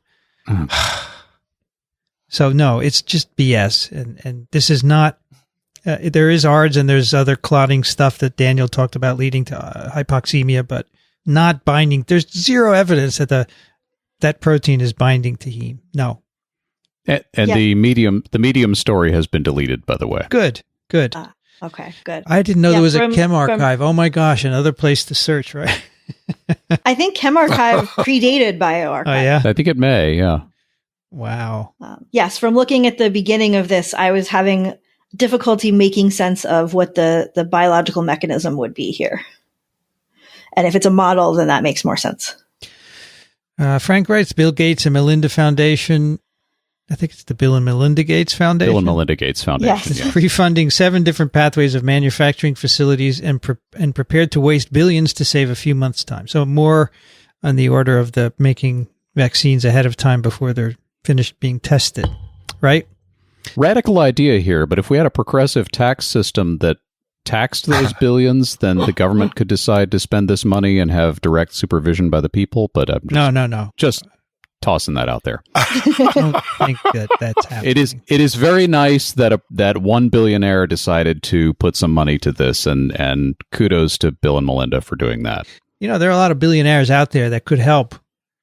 There are others who could do this too. Many. Yes. Dixon, you're next. Volker writes, Dear Twivsters, let us assume that we find out that it is possible to get an intestinal infection with COVID-2 without getting lung disease and without being contagious. Might this lead to immunization? Might this be a temporary solution as long as a proper vaccine is not available? Like a mixture between the original intentional infection with smallpox as practiced in ancient China and the OPV. Do you know of anybody, if anybody is looking into the effects of intestinal COVID-2 infections or even an approach to use it for immunization? Greetings from Bavaria, where it is still possible to go hiking in the mountains. Is that a dig at life? Kathy, this reminds me of the adenovirus vaccine in the military, right? Why? Which is that? Is what vaccine is that's ad something or other? So there's Ad 4 and Ad 7. Okay, particular adenovirus infections that are a particular problem in military recruits, primarily because they're all crammed together in barracks under high densities, and adenoviruses. I guess this particular serotype, this is ordinarily a respiratory infection. Is that right, Kathy? It is. But there's a vaccine that's been created that is the wild type virus in an enteric coated capsule. So it is delivered to the gut and infects the gut, and by that route of infection, there is no pathogenesis in humans. You don't see any disease, and yet it results in an immunity that protects them against the respiratory infection. So this is not a crazy idea. There's actually an example of it. Yeah, it's an interesting idea. Nobody is doing this as far as I know because we don't really know much about the gut infection and how often it happens. And if you just get a gut infection and nothing else, if you get antibodies afterwards, these are all good questions. Or if there's pathology. Yeah.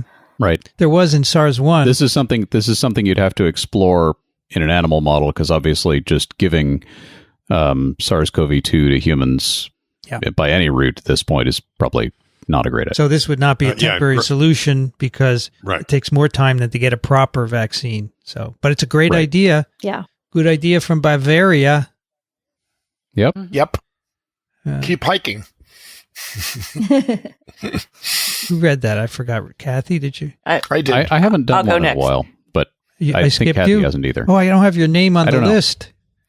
I have to stick you. I'm sorry. Yeah, I forgot. You want to take the next one, Alex? Did you read that, Kathy, before? I don't remember. Kathy, are you there? No, Dixon just read. Volker. Okay, let's stick Alan in the rotation now. Go ahead, Alan. Okay, I'll take Alex's then. Alex writes, from my research about the 1918 flu pandemic, I thought I remembered reading that cytokine storm was something that tended to happen to people with young, strong immune systems, which is why they thought young people were among the worst hit. Now, though, I'm hearing about cytokine storm with COVID-19, which hits older people preferentially. Does cytokine storm frequently happen to older people with weak immune systems after all, or is it more a factor of severe disease in the young? When that does occur, less frequently. Help me understand. And I'm going to throw this to Brianne, but I think cytokine storm can hit anybody, right? Yeah, I think so. I think that we don't exactly understand why some viruses lead to such dramatic cytokine storm. But cytokine storm could hit anybody. It's really just sort of an excess of certain types of cytokines that can't be controlled. So this is something where, the 1918 flu pandemic was well known to have been particularly bad for young people. And there was one hypothesis that it was because of their strong immune system overreacting with a cytokine storm. Right. That is certainly one of the hypotheses.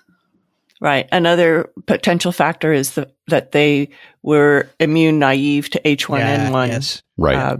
Because of previous H3 circulating in the late 1800s. Right. And older people may have gotten the previous strain and therefore been pre-immunized to the 1918 flu. Yeah, especially the 1889 strain is the one they think may have done that. Exactly. Okay. Exactly.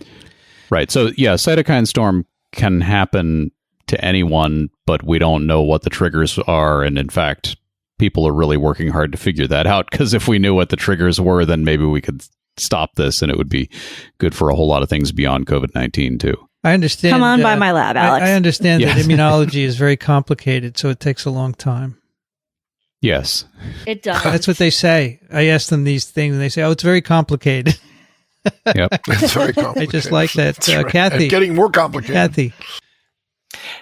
Ben writes, he's been inspired by the podcast to take a closer look at virology and immunology for graduate school. He's currently working in a high throughput lab looking at neuroactive drug testing on zebrafish. And so his question is about animal models for the study of SARS-2. The virus seems to grow readily in cell culture, but so far there seem to be very few models. Many cell lines have been successfully grown in zebrafish, including the cell lines that express ACE2. He provides a link. Do you know of anyone who's running high-throughput drug trials using zebrafish xenografts of cell lines infected with SARS-2 or other coronaviruses? And given the relatively unpredictable nature of drug metabolism, how helpful do you think having a very basic model on the drug-liver virus interactions would be? So I don't know of any such trials, but it sounds like Ben's thought about it more than I have and maybe knows a little bit more about the possibilities. Yeah, that sounds really interesting, Ben. I have a somewhat naive question, which is, are there many labs that have zebrafish and BSL-3 capabilities to do the virus work? I didn't know that you could, cell lines have been grown in zebrafish. I guess cell lines from other organs, xenografts, right? Yeah. Wow. Yeah. It's interesting. And zebrafish they could be a great system for something like this if you can infect them with the virus and get useful results out that way. Because you can, drug dosing zebrafish is just you put the drug at whatever concentration you want in the water, and that ends up being the concentration in the fish, is my understanding. Well, I have a former student who has a zebrafish lab, and if he were listening, he would be able to tell us, but I know he's not. Yeah. Oh, well. Sad. It's very sad. Who read that? Kathy? Rich? Rich, can you take the next one? John writes, Dear Vincent and Rich and all the other TWiVers, is there any evidence to indicate that COVID-19 may be transmissible from toilet plume aerosols like SARS was reported to have spread through the Amoy Gardens apartment complex in Hong Kong in 2003? Does putting a toilet lid down before flushing help stop the spread of germs in general from toilet plume aerosols? Also, is there any evidence to suggest that people with certain blood types are more or less susceptible to COVID-19 infections? Well, we did a paper early on about an incident in China where bad plumbing caused apparently spread of SARS-CoV-2 in an apartment building. But beyond that, I know of nothing to indicate that toilet aerosols are an issue, or that putting a... Well, go ahead. I think just in general, having seen that many people's toothbrushes get contaminated from toilet aerosols, this was a long time ago. If you have the ability to put down the lid, I say go for it. Why not? Yes. It's easy enough to do. And it also keeps the cat from drinking out of it. Right. Yeah. In former days when I would be traveling and, maybe be in the airport or something, I would try as fast as I could to move away from the toilet when I flushed it when I was in the cubicle because I felt like there are no lids, right? Yeah. There's no lids. So I guess the lid would help, but it's not going to completely, maybe direct them sideways so they don't go up so much. Yeah. Mm-hmm. Right. And the blood type question. I don't know of anything about that. I've heard it posed before, but I don't know anything. Do you? There's some anecdotal epidemiological evidence, but I don't think the studies are well controlled for other. Yeah, I think it's a bioarchive paper, but the effect wasn't very strong. I remember correctly when I looked at it. Yeah, and this has kind of been bouncing around because everybody wants simple answers, and oh gosh, it's blood type, and the paper that triggered that is not showing a very strong correlation at all. And the rest of the speculation, it doesn't really make much sense. The aspect of it that I think might make sense is there might be immune haplotypes, right, that could have effects in particular individuals. I don't think that's going to explain the entire mortality or the entire morbidity of it, but that could be something, and that's something we've talked about on past TWiVs. But I don't think it's as simple as, oh, you're A positive, so you're going to get COVID-19. I don't think it's anything like that. By the way, if you look 2 emails down, there's a listener has sent in this paper that Brianne refers to. Right. It says, from looking at the graph, their data is mostly statistically indistinguishable from 1X risks. And it looks like their differences are probably flukes. But if there are correlations with flukes, did somebody? I haven't heard of them. There you go. Did somebody say flukes? No, not your kind of flukes. I heard fluke. Right. Yeah, so there you go. Brianne, can you take Zach's? Sure. Zach writes, Zach tells us a little bit about how he found Vincent's virology lectures on YouTube and found them very useful, and I concur. So I agree with you, Zach. And then Zach has 2 questions about episode 602 with our conversation with Stanley Perlman. Stanley spoke about laboratory mice and the problems that came with giving mice human ACE2 receptors in STARS-1 studies. The mice being readied for STARS-2 studies have a change of 1 amino acid in their ACE2 to allow for infection. How is this modification generally done? Is it gene manipulation at the embryo level or later on? And number 2, Stanley also talks about researchers likely needed to adapt the virus to allow it to infect mice, or manipulate the virus to allow it to compensate and use the mouse ACE2. What are the key differences between those 2 strategies? And do any of those strategies possibly affect how the findings in the animal model translate to human infection? So for the first answer, Zach, you do typically do genetic modification in embryos in order to alter your mice. You can do that to either add, remove, or change different genes. And that's a pretty well-established process of genetically engineering mice. And it's a miracle. Yes, it's amazing. Amazing. Yeah, it's awesome. And then he asks about either allowing the virus to adapt or manipulating it. And my interpretation of the 2 things you're talking about here, and I'll let someone else correct me, is that adapting the virus is a little bit less directed. It's sort of like letting it grow in mice and seeing what happens, whereas the manipulation might be more directed at changing specific parts of the virus. Right. Sounds right. I'll go with that. Yeah. Mm-hmm. Mm-hmm. Well, I think that brings us to the end of another exciting episode. The Daniel email, which we referred to, we'll include in this group, and that leaves us 135 pages. Actually, we made a 13-page inroads. No, we got 13 pages. We got 10% in. All right. At this rate, we'll be done in. So, and we did that. The mail just took us about a little over maybe an hour. Yeah, because we did almost an hour with Daniel. Yeah. So another 10 hours. Yeah, no worries. Yeah, We'll get through. We'll be there. This batch of email. No worries. this batch, and then 10 more hours worth will have piled up. Well, you know what it is, Dixon? People have learned that this is where they can come to get their virology questions answered, which they will not get answered on the nightly news or at the daily briefing from the White House or any of that. But here we're willing to do this. Plus, I love all these questions. Great questions, right? Really good questions, really good ideas. Yeah. Yeah. Such diversity of thinking. We love it. So really some of you have written, I don't know how to send in a question to TWiV. And my professorial hat is on. Well, if you listened closely, you would hear. That's on the test. Yes. And it's at the end where you have to listen through. All right. And that's twiv@microbe.tv. That's it. It's very simple. Arnie Demen, one of the things he said to do is to listen carefully. Please listen. It's really important. It solves so many problems when you listen and not get distracted. And this is TWiV 603. All the TWiVs you can listen to on a podcast player, which you can find on your phone or tablet. You can even listen online, microbe.tv/TWiV, and Spotify and other things too. You can hear them there. Microbe.tv/TWiV is where you'd find the show notes and all the email, full text of all the email.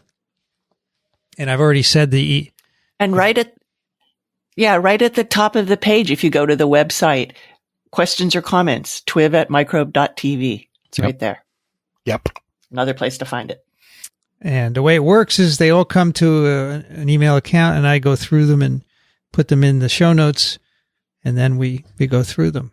And some of them are old, I know, and probably not relevant anymore.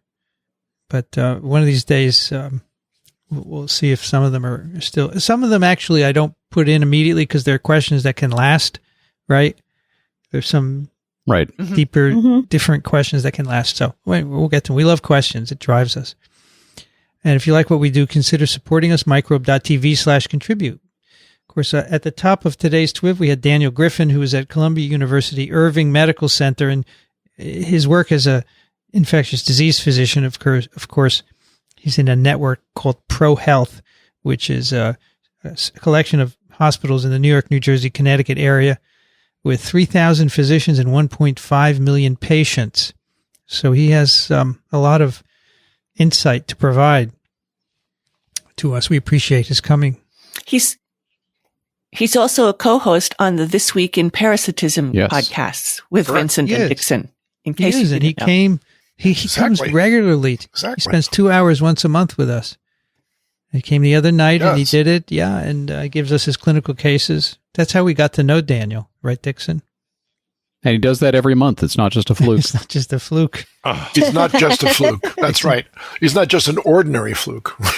Dixon Despommier is at trichinella.org and parasiteswithoutborders.com. Thank you, Dixon. Pleasure. Stay well, okay? Going to do my best.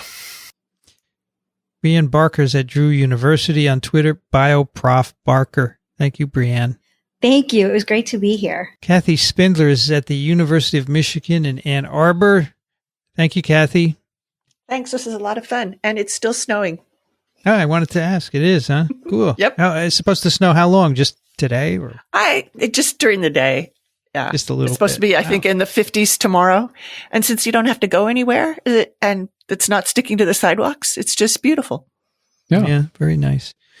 Rich Condit is a emeritus professor, University of Florida, Gainesville, currently residing in Austin, Texas. Thank you, Rich. Sure enough, and I forgot to tell you that it's 70 Fahrenheit, 21 C, cloudy, and a little drizzle. Meh. It's okay. It's all good. Alan Dove's at turbidplaque.com on Twitter. Alan Dove. Thank you, Alan. Thank you. It's always a pleasure. I'm Vincent Racaniello. You can find me at virology.blog. I would like to thank ASV and ASM for their support of TWiV, and all of you for your support, and Ronald Jenkins for the music. This episode of TWiV was recorded, edited, and posted by me, Vincent Racaniello. You've been listening to This Week in Virology. Thanks for joining us. We'll be back next week. Another TWiV is viral.